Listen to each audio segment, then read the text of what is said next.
Hello, and welcome to Introducing Me. I'm your host, Sarah. I started this podcast to get to know other people and lifestyles while discovering more about myself. Each episode, I'll give a new guest a chance to discuss their background, culture, interests, or whatever they want to talk about to help increase all of our own worldviews. Today, I would like to introduce you to Jake. They're a resident DJ at a few LGBT clubs in DC, and they identify as pansexual and non-binary. They also recently launched a nonprofit that they're very excited about and will likely share more details when they get talking. So I'm excited to get to know Jake today. So Jake, thank you so much for being here. Why don't you go ahead and tell us a little bit more about yourself? Sure. So, first and foremost, thank you for having me. I'm super excited to be here. A little bit about me. I'm 29, like you said. I'm non-binary, pansexual, very much so on the autism spectrum. So, most people very quickly notice that I'm ADHD as well.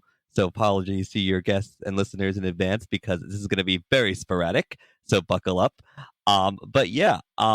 Mostly I'm a DJ. I worked in politics. I've worked in journalism. I run nightclub events all around the country, specifically for, bear with me here because this is a long explanation, LGBTQ, sex positive, body positive, kink positive, gender inclusive, all race welcoming parties, basically known as circuit parties, pretty much everywhere. That is an event that we run called Lights Out, Barks Out, or LOBO.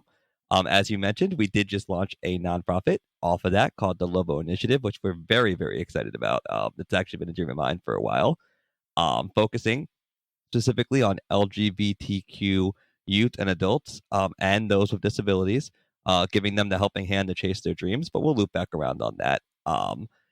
And mostly, I'm a pup, I'm a furry, I'm a kinkster, and I am unapologetically an open book and very just proud of who I am and my identity.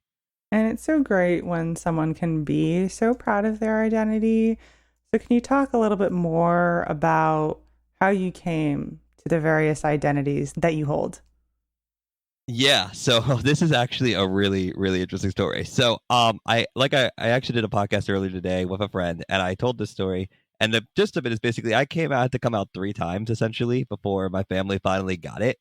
So the first person I came out to was my grandmother, and she and I had a very, very unique relationship. She was my best friend in the entire world. She passed away a couple years ago, but she was literally my rock. Adored her with everything in my life.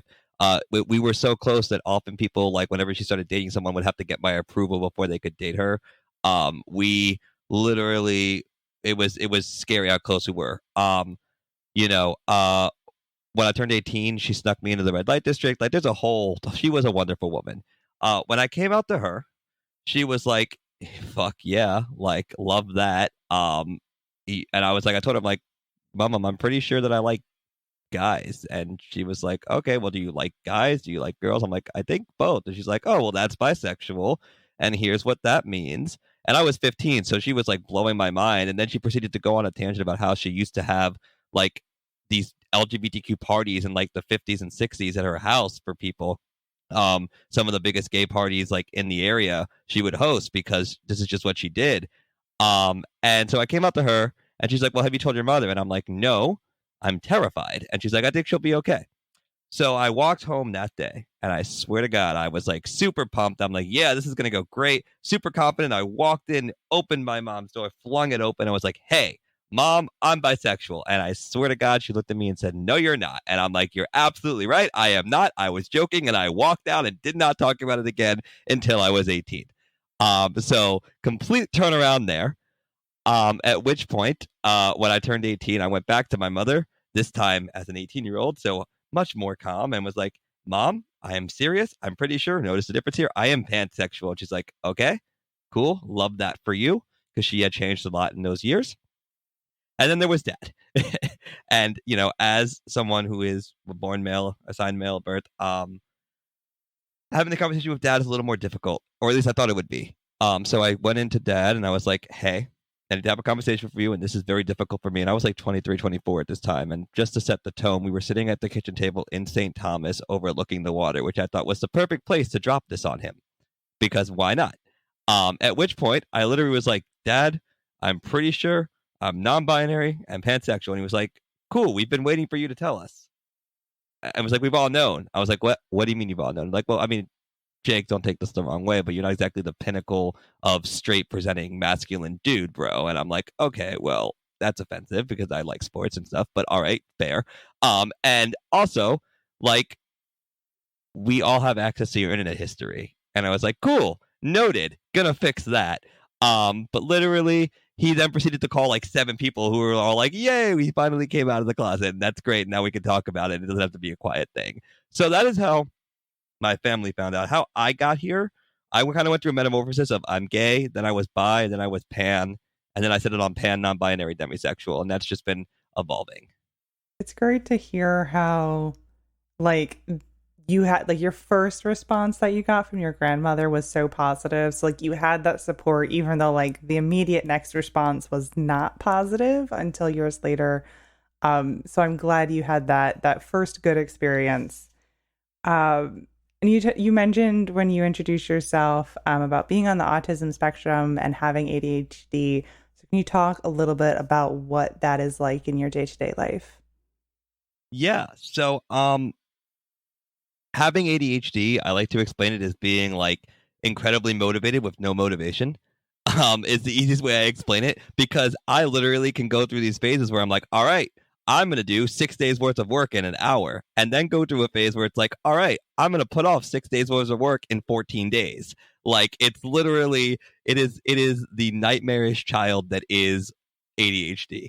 That being said, it has also allowed me to cultivate these crazy, ridiculous ideas that pop into my head and then just kind of metamorphosize themselves into these realities, right? Like it's one of those things where it is both a blessing and a curse. But when paired with autism, it's like the double whammy of wonderfulness because the autism means that um, I sometimes don't read signals at all, like completely miss it. In fact, my first girlfriend had to literally sit me down and shake me and be like, I want to date you until to get it through to me because I was like, I was completely oblivious. I just thought we were friendly. So that was fun. But the autism and the ADHD in terms of work is where it really kind of hits me. Um, because in addition to that, I also have mitochondrial disease, which is basically at its purest form. The mitochondria cells in my body don't work right. Mitochondria cells are in every single organ in the body. Therefore, the easiest way to explain it is nothing in my body works the way it should, full stop. I am literally a walking miracle at this point. But essentially, because of all that, especially with the autism and ADHD, working in a field where I have to communicate with people for a living, it can be hard being a DJ. And I have to work kind of twice as hard sometimes to get accepted by my fellow DJs. It's not as bad now that I'm established.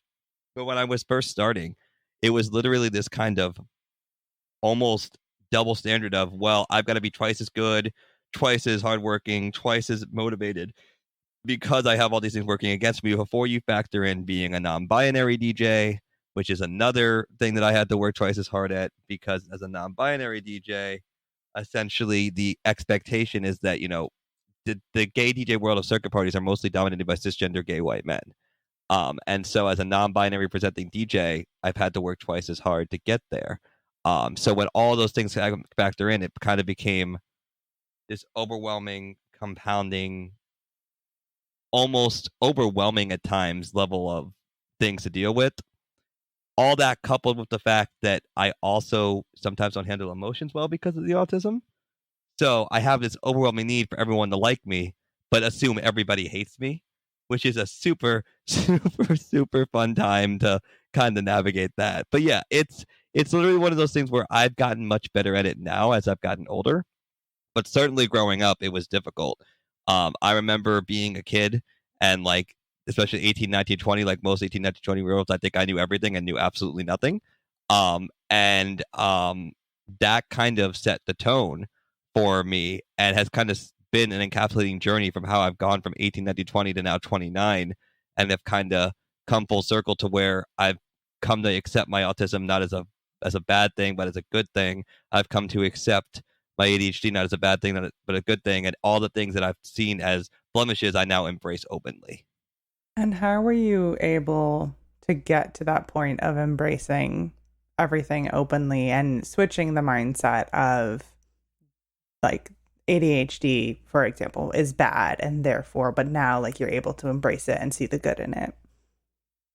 Yeah, I think a lot of it was just kind of self-reflection, right? Like it was one of those things where all the things that growing up I viewed as crutches or as negatives kind of started playing a part in making all the things that I've done what they are, right? Like I don't believe my event Lobo would be as successful as it is if I was not who I was. Like I believe that part of the reason I'm able to make this event work is because I understand it from an aspect of someone who is in the position that I am in. And that is why we are so adamant about making our events gender inclusive, safe spaces for people with autism, like, having a sensory overload room. These are all things that we account for when we hold events because of my own life experience. So I think that over time, as I began to grow and grow and grow, and I saw that all of these things that were, yes, hard to navigate as a kid started helping me understand others going through it, led me to a place where I could empathize and understand. And so it's almost as if it was like, yeah, it sucked that I had to go through it, but now maybe I can help make it easier for others. And that was a huge thing that I'm like really, really excited and proud about. In terms of like the other main thing that happened is that just through like learning lessons, like I worked in politics for 12 years, and one of the things you have to do in politics is talk to people. So I kind of forced myself to not let the autism be a thing and learn how to read people. And that was just something that, because of what I've done for work, I've had to adapt. And I've always sworn, especially since I turned 22, 23, that I was not going to let my medical conditions define me, right? Like I literally had that is a mantra of mine, is that I am more than the sum of my medical conditions, full stop. I am not going to be defined by what people perceive I can and can't do. My doctor told me when I wanted to become a DJ that I couldn't because it would be bad for me medically, and my response was, watch me. Um, and I've done it, and I'm literally proving the odds wrong day by day. So in a lot of ways, all of these things have kind of just compounded and led me to a place where I have just kind of said, you know what? Yeah, I have blah, blah, blah. But you know what? There are people who have blah, blah, blah and are doing great things. Why can't I? So, how did you go from politics to being a DJ? Yeah, so this is a fun story. This is one that I traditionally like don't tell many people, but I'm actually happy to disclose on this podcast because I think it's a good medium. So in 2016, I worked on the presidential, and I worked for a party. I'm not going to say which one, but you should be able to figure it out based on the tone of the story. And a certain somebody became a candidate, and I quit my job immediately because I could not, in good conscience, continue to work for that party.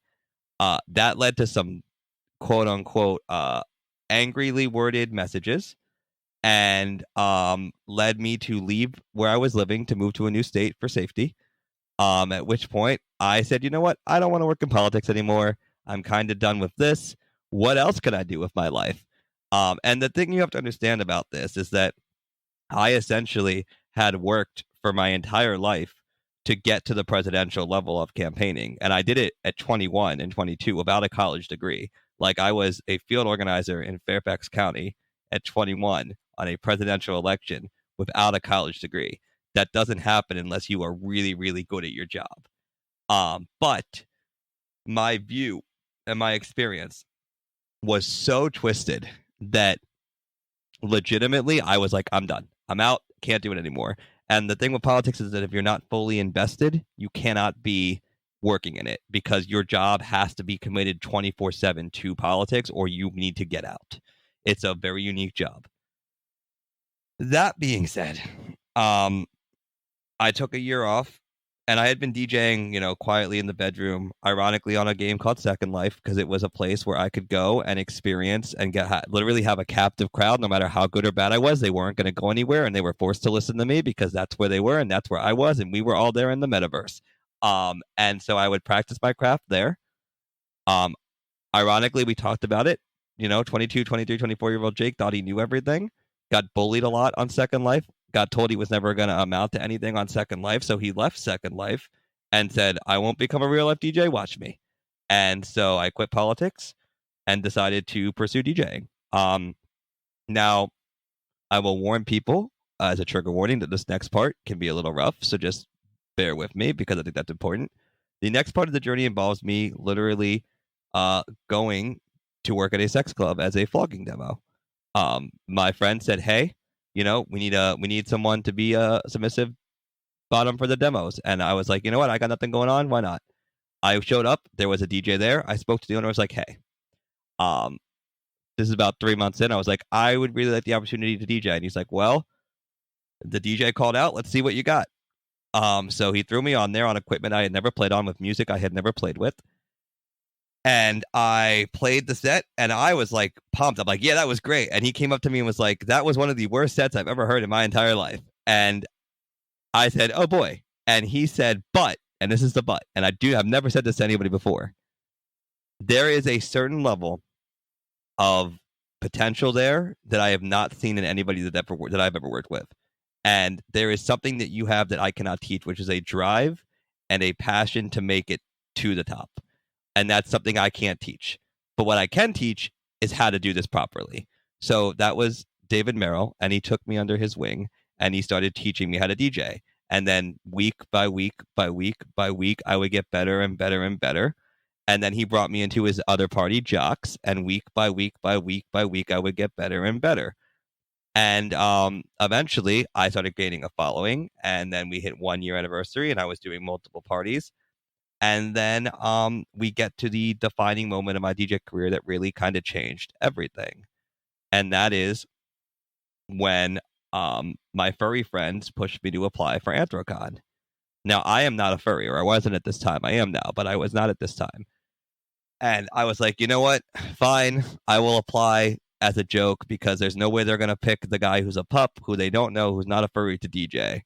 And for those of you who don't know, Anthrocon is the largest furry con in the country. It's in Pittsburgh. It's a very big deal. It's like, it is, for most furry DJs, it is considered the pinnacle of like DJing if you get to play Anthrocon. So I applied. So I'm sitting at a Jewish deli eating my matzo ball soup and my potato pancakes, which are two of my favorite things to eat as a nice Jewish boy. And I'm sitting there, and I'm sitting with my friend Kita, and I get a text, and suddenly my phone starts blowing up, like literally. And I'm like, what did I do? Am I getting canceled on Twitter? Like, what's going on? And I look, and lo and behold, congratulations, you've been selected to DJ Anthrocon on Saturday night. And I was like, uh-oh. I have no plan to go to this convention. I have no hotel room booked. I have no transportation. I was like, oh. And the con is in 2 days. So I look at Kita, and I call up my best friend and basically brother by choice, Corey, aka Phoenix, and our friend Gunner, and I say, "Hey guys, I need you to get in the car with me and drive to Pittsburgh, and I need you to not ask any questions until we get there." Because I knew if I told them what we were going to, they would say absolutely over our dead body no. So they agreed, because they love me, and we got in the car and we drive. And as we're approaching Pittsburgh, about 30 minutes out, I'm like, okay, so here's the deal: we're going to Anthrocon, the furry convention. I'm DJing. And I'm telling you this now because I know you aren't going to turn the car around and drive 3 hours back. And they were like, all right, I guess we're here, so let's do it. Now, as an aside to this story, because I think it's important to point out, furries have a way of calling each other furry trash as a term of endearment. Now, Corey did not know this at the time.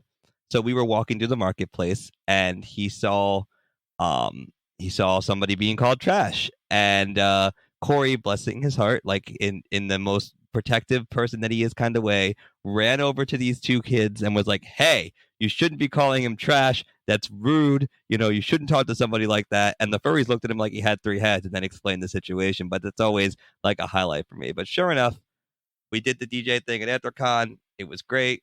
And then a week later, we launched Lobo, which became a furry pup party at the DC Eagle, which then moved to Green Lantern and is now in 8 cities. And all of that combined is how we got to where we are at, because without Lobo and without Anthrocon and without the bathhouse, I don't get to become a DJ that plays all over the country. Great. Can you talk a little bit more about what exactly Lobo is? Yeah, so Lobo stands for Lights Out, Barks Out. It was founded by myself and my friend Pilot and Corey about 3 years ago. We just had our 3-year anniversary. And, we did the first one, and it was supposed to be like a pup furry gathering, right? We expected maybe 50 people. We did 200, and we're like, oh, we might have something here. And slowly but surely, the party grew to expand to include more aspects like all kinks and littles and furries and pups and straights and gay and lesbian and trans, and eventually we just became this melting pot of everybody, right? Like where everybody could feel comfortable at this party. And we started recognizing that. And so we turned it into a business and we brought it on the road to Chicago and then Columbus and then New York and then Pittsburgh and so on down the line. But what we ultimately wanted to accomplish with it, and what is at the core of Lobo and always has been and always will be, is the ideals of our four pillars of inclusion, diversity, openness, and most importantly, never pricing anybody out. We always have free tickets for anybody who can't afford to go. They just have to tell us. There's a no questions asked policy, because what we try to do with Lobo is we're not just a party. We don't just come in, take money, and leave. We invest in the communities that we're in, and we try to be supportive. We create Telegram chats. We create, these opportunities to basically allow the communities to thrive, and that's what we aim for.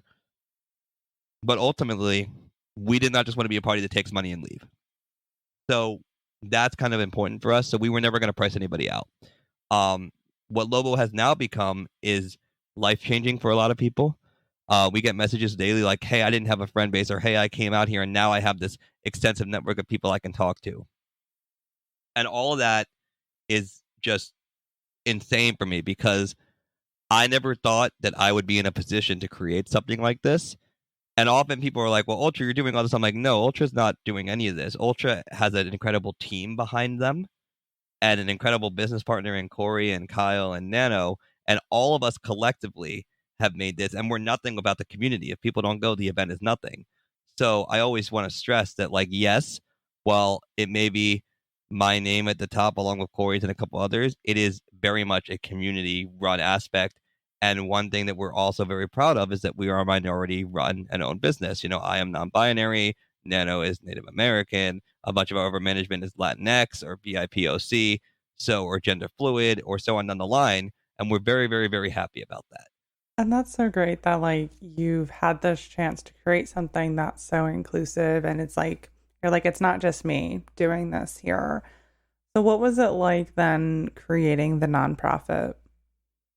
Yeah, so the Lobo Initiative was something that we had always wanted to do. The nonprofit was always a goal for me in terms of the long-term goal. Once we decided to do it, I was like, okay, let's pull this off. And the next question was, well, what's the mission statement? What do we want to aim to do? And we did our research. The Trevor Project covers people who are younger, usually up into a certain age. And there's a lot of LGBTQ charities that do a lot of stuff. But what we wanted to focus on was LGBTQ youth and adults, and especially those with disabilities. We wanted to hit a market that we felt was being left behind. 9 times out of 10, and this is just something that's important for me to point out, people with disabilities are not the thought, they're the afterthought. It's oftentimes they get advocated for when it's convenient, not when it's, most important. If I asked you, as an example, if I asked 9 out of 10 people or 10 people what mitochondrial disease was, 9 out of 10 of them would think I was saying multiple sclerosis, right? And so this is something that when you talk about an even more marginalized community of LGBTQ with disability, they are getting left behind in even more alarming rates. And I went to school with an IEP. So if anybody's qualified to talk about people with disabilities getting left behind, especially with things like public schooling and stuff, a poster child, right? I mean, thankfully, my IEP was fairly decent, but I've seen it. So while we are not focused only on those with disabilities, our mission statement does mention those with disabilities specifically. So we are focusing on those LGBTQ youth and adults and LGBTQ youth and adults with disabilities. We kind of have 3 main pillars that we're trying to achieve. The first one is, especially for year 1, is our Safe Spaces program. And what we're trying to do with that is create Zoom or in-person meetings, probably twice a week. One where people could just come and hang out and chat and meet like-minded people. And a second one that focuses more on education, right? So what is consent? What is abuse? How to say no? Or those are some of the heavy topics, or such things like, how to DJ, what is, what is talking about sci-fi, like stuff all over, right? So that second session is more of an education or a themed conversation. The second thing we want to focus on is our scholarship program. Um, we made it a cognizant decision that we were not going to give checks or money to anybody. We were going to give equipment or classes or things that would be tangible to help them chase their dreams. One of the big things that we wanted the nonprofit to be was that supportive corner that was ready to fight for you when nobody else would. Because when I wanted to become a DJ, I didn't have in my corner right away the people I needed that could lift me up until I was much older. So we want to be that we are going to lift you up and we're going to help you get there. And one of the things that includes is, let's take DJing, for example. You tell us you want to become a DJ, but you can't afford the equipment. We get you the equipment and we pair you with a mentor who can help you learn the business and open doors for you. And that's one of the things that we think makes us unique is that it allows us to basically accomplish both things. But we did not want to just be like, here's a check for $800, go. And then the third thing we wanted to accomplish is more of the mentorship program where you come and tell us, hey, I want to go into coding and IT, and we pair you with someone who can help you learn coding and IT and help guide you. Or, hey, I want to do art, and we pair you with an artist who can help guide you. And so these are all things that we are working on as we kind of lay the groundwork for year one. And so obviously you share that like you're not alone in doing this. You have other support and there are other people within the LOBO Initiative. So how are you able to grow and provide support for different people and kind of expand the network beyond? Yeah, so for right now, like most nonprofits, I mean, the obvious answer is we're doing fundraising. We're trying. You can check us out on our website. We're technically at lightsoutmarksout.com right now, but we're about to move to the loboinitiative.org in a couple days. We're launching a new website, so that is important. But obviously, the biggest thing people can do about it for us right now, if they don't want to donate, is just spread the word. We're constantly looking to bring in people to our mentorship program, especially those who can provide the mentoring aspect. So we literally are so new at this point. We're just laying groundwork.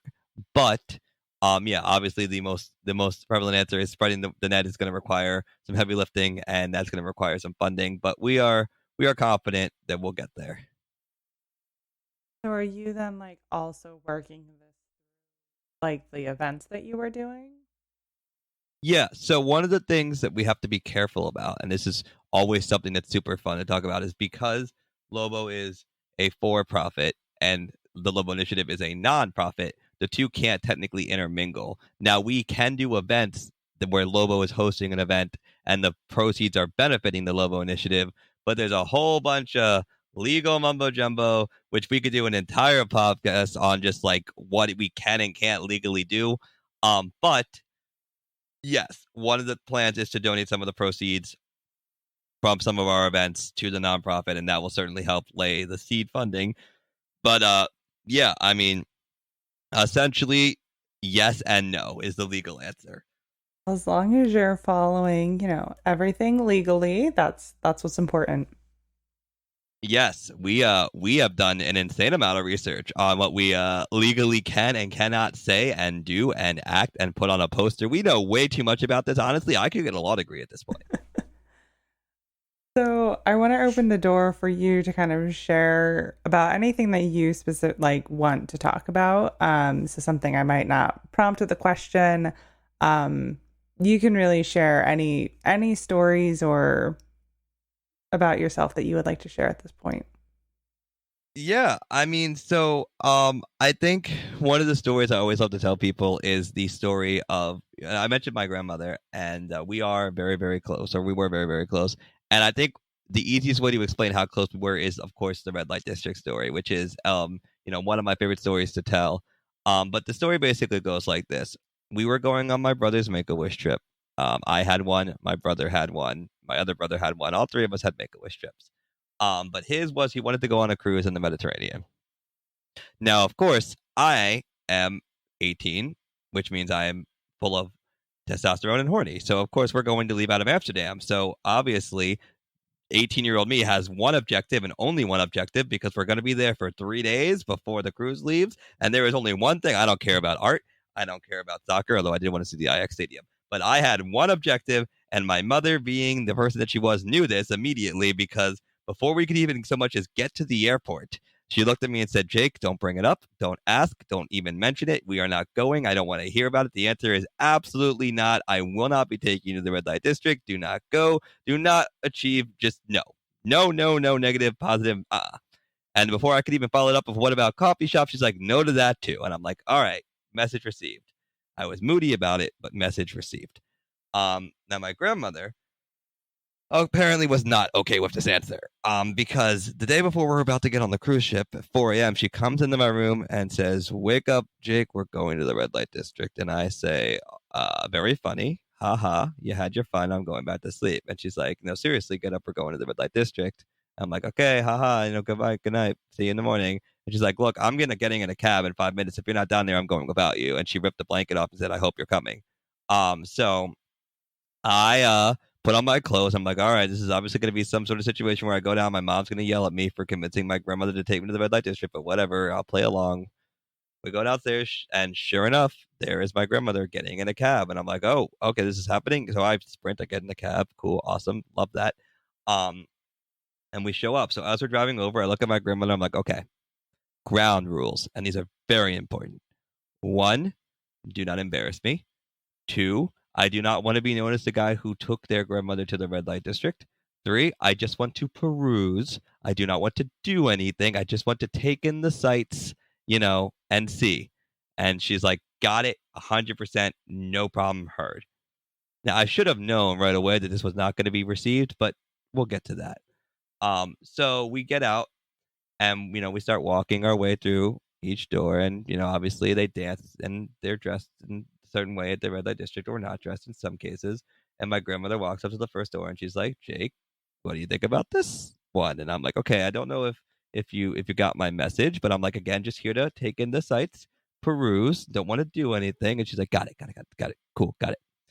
Couple of doors down, she's like, Jake, how about this one? I'm like, okay, I feel like you have an ulterior motive here. And I don't know if it's because you think I'm a virgin or what's going on. But again, just kind of here to take in the sights. And she's like, got it. Yep, no problem. Definitely got it.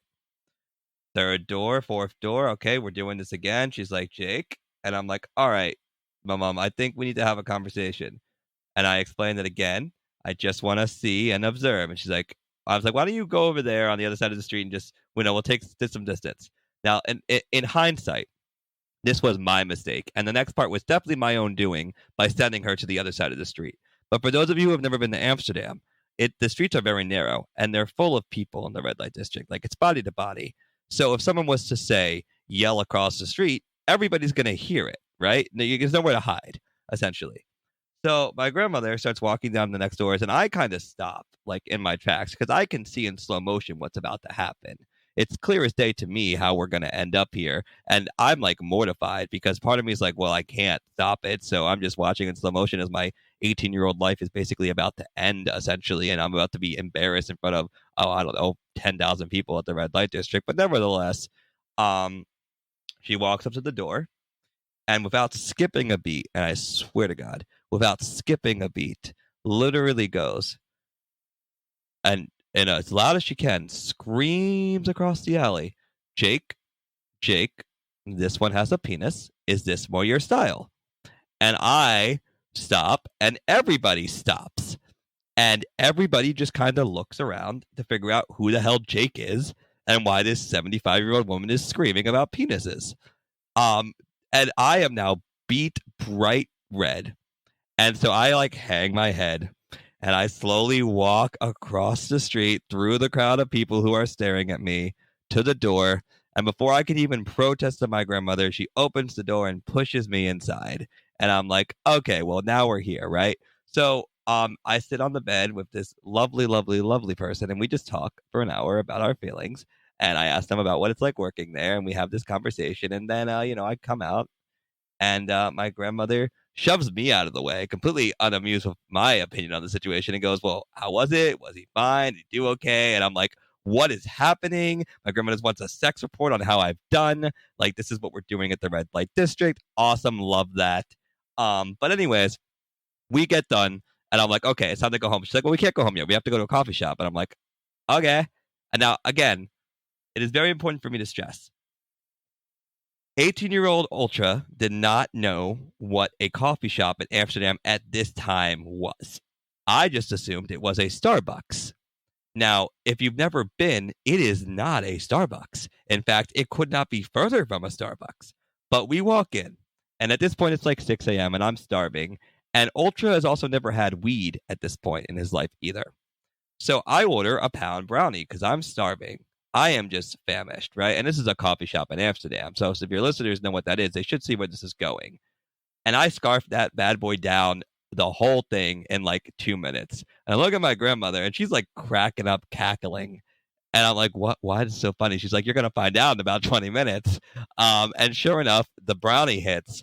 And like, I am just so baked. I mean, like, it is unbelievable. Like, and I didn't know what was going on. I thought I was dying. I was like, what did you do to this brownie? Did you lace it? What's going on? And I think I'm saying clear sentences, but my grandmother recorded me. It was coming out as garbled sounds because I can't get words out because I'm so high. My mom at this point was very anti-drug use, right? So we roll back up, and my grandmother buys me, as we're walking back from a bodega, sunglasses because you can see it in my eyes. And we walk in, and my mom is sitting in the hotel lobby staring daggers at the door. Like, I legit thought I wasn't going to make it to the cruise ship. I thought my life is just going to end here in Amsterdam, and that's okay. But she's staring daggers at the door, and she comes up, and she's screaming and yelling, and I'm trying to process it, but all I can catch is like every other word. And she's literally screaming like, "How dare you corrupt your grandmother into taking you to the red light district? You know, she's just an innocent old woman, and you know she would never." And my grandma's laughing. She's living her best life. She thinks this is hilarious, and I think I'm putting up a pretty good defense. Again, I'm like, "No, no, no, she took me." But again, all this coming out is like garbled words, and she's like, "Are you high?" And I'm like, "No." And this goes on for about 15 minutes, and then my grandmother jumps in and is like, Sharon, it's fine. I took him. Needless to say, I was pretty much on house arrest for like the rest of the cruise. I did not see land until we got back to Amsterdam. And that is kind of like a little bit of insight into my grandmother and I's relationship, just kind of the relationship that we had. I think it's a great story to have chosen to share. And it just goes to show that like every family relationship is so different. And you know, you can look back at it now and appreciate probably much more than, you know, while you were stuck on the cruise. Yes, that is for sure. At the time, I was pretty pissed, but also like one of the best stories I have to tell. Like, I mean, it is 100% one of those situations where it's like this is one of those stories that you can't even make up. Like, it's just it's something that you just had to see to believe, and it's something that I truly think encapsulates just the kind of woman she was, right? Like, I often say I'm my grandmother's son, not my mother's son, because my mom's very type A, my grandma was very type C, and my grandma very much raised me.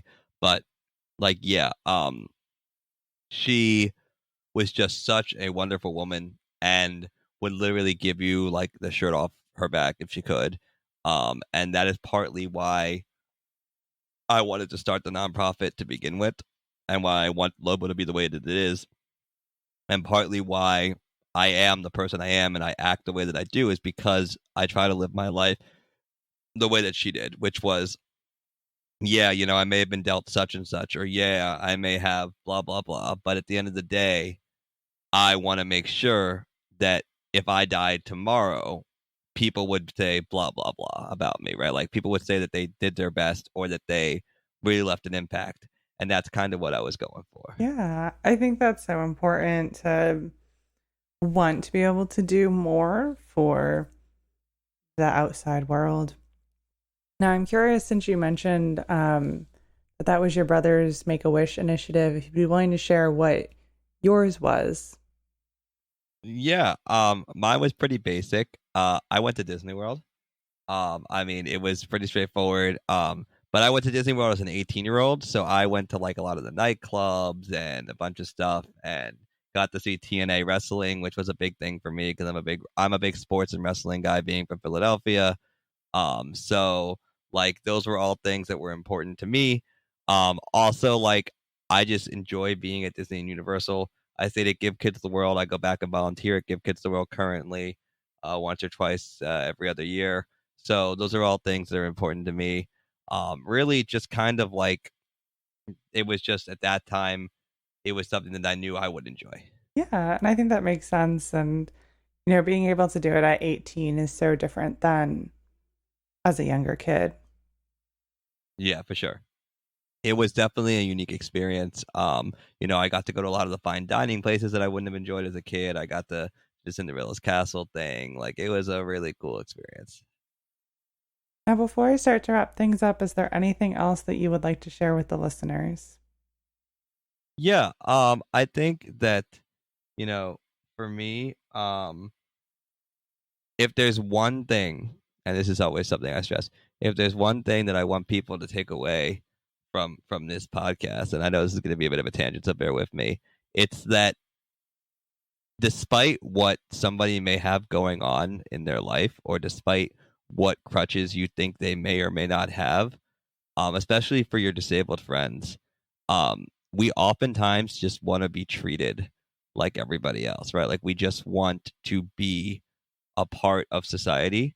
And a lot of times I think people like look at me and I don't look disabled, right? But I had a feeding tube. I struggle to walk sometimes. Like I had all these things. But once they find out, they kind of treat me differently. And I think that it's important, especially as members of the LGBTQ and as allies, to understand that what we need is not necessarily for people to quote unquote, oh, I'm so sorry, here, let me help you. And we need more, man, it's really impressive that you're doing all these things. How can we help you achieve what you want to achieve? Or, man, we see that the doctors aren't listening to you. How can we help you advocate? And I think that it's one of those things, again, not to get too off the topic, but it's one of those situations where with platforms like this, I always like to stress, you know, with disability comes ability, right? Like 95% of the disability community can achieve anything they want and do anything they want. They just need that little helping hand along the way. And so, you know, part of why we started the nonprofit is because we see this community that's just screaming, begging for any type of like almost not attention because that's not what we want, but acknowledgement that we are here and that we are struggling sometimes, but that we are not broken. And that when people see us, we don't want them to see what we can't do. We want them to see what we can do. And so if we can help be that voice, then that's kind of what we're going for. And I totally appreciate you sharing that. I think it is such an important reminder for people to hear. So thank you. For sure.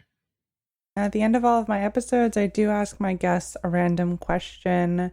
So my question for you is, how do you feel about social media? Oh boy. Well, this is actually a pretty loaded question. So this is a good one to ask. So this will be fun. So in addition to everything else we've talked about, I am also the president of a soccer supporters group for LGBTQ supporters in DC for DC United called 202 Unique. Um, and social media has enabled us to spread a message of love. It has also enabled us to receive a lot of messages of hate, and including one today where somebody called us toxic, and I believe the exact words were conceited wokes because we were LGBTQ in the how dare we be LGBTQ in the straight supporters section. But whatever. Uh, I think that social media has done a lot of good for the world. I also think that social media has created a lot of toxicity and a lot of self-image issues and a lot of problems that we will not ever be able to fix because now our generations can't live without social media. I think it's a necessary evil. I think that a lot of companies need social media for marketing. 20 years ago, social media was just on the outskirts, right? We went through the MySpace generation, and then we went through the Tumblr generation, and then Twitter and Facebook and so on and so forth. But all of that has created this need for social media acceptance, right? This need for social media likes, follows, almost almost a never-ending quest to achieve it. And it has created in the mindset of people that even if they are successful in the outside world, if their number of followers is not deemed up to the aspect that they want it to be, they are unsuccessful. They are not worthy. They are whatever. And so when you ask me kind of about social media, and again, I don't mean to go on a tangent, this is just something I feel very strongly about. I think that we can't have the conversation of is this good or bad without acknowledging that it is what it is, right? It is a behemoth of good and bad. It has led to such things as deep fake videos. It has led to other things such as great videos where people can feel inspired. It is truly, I think, the unregulated wild, wild west, and that is okay.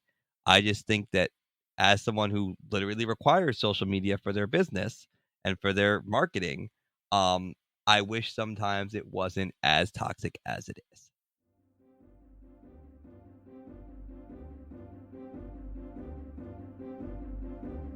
All right, that brings this episode to a close. I'll, of course, be leaving plenty of links for Jake in the description.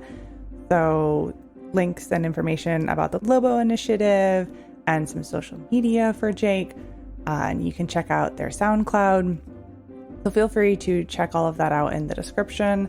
And, of course, in the description, as always, is my website and my email address if you'd like to connect with me and be a guest on the show, or check out all of our social media. You are able to do that directly from that information. And if you'd like to support the podcast monetarily, a separate link to do that is in the description as well. And I always appreciate the support. So thank you so much, Jake, for spending time with me today, and to my listeners for taking the time out of your day to hear a new story. Until next time, bye. Bye, everyone.